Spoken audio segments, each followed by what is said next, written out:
শিরক এবং বিদাত মুক্ত বিদ্যা, যে বিদ্যা অর্জন করে মানুষ জাতিকে শিরক মুক্ত করতে পারবে এবং বিদাত মুক্ত করতে পারবে, এইটাকে আমরা মূলত প্রাধান্য দিয়ে থাকি।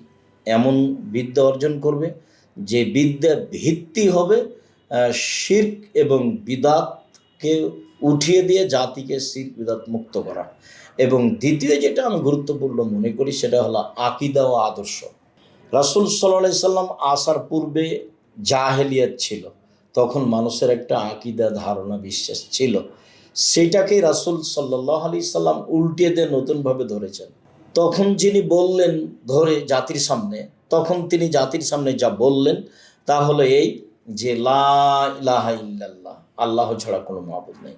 অথচ সে সময়ে সমাজের আল্লাহ ছিল ৩৬০ জন, মাবুদ ছিল ৩৬০ জন। যার কারণেই তার আত্মীয় স্বজনেরা বলেছিল, এক আশ্চর্য কথা, এতগুলি মাবুদকে একজন করে দিল, এটা বিরাট আশ্চর্য। এটা তারা সহ্য করতে পারেনি, তাই তারা সিদ্ধান্ত নিয়েছিল হয় তাকে হত্যা করতে হবে, না হয় দেশ থেকে তাড়িয়ে দিতে হবে, না হয় জেলখানায় বন্দি করতে হবে।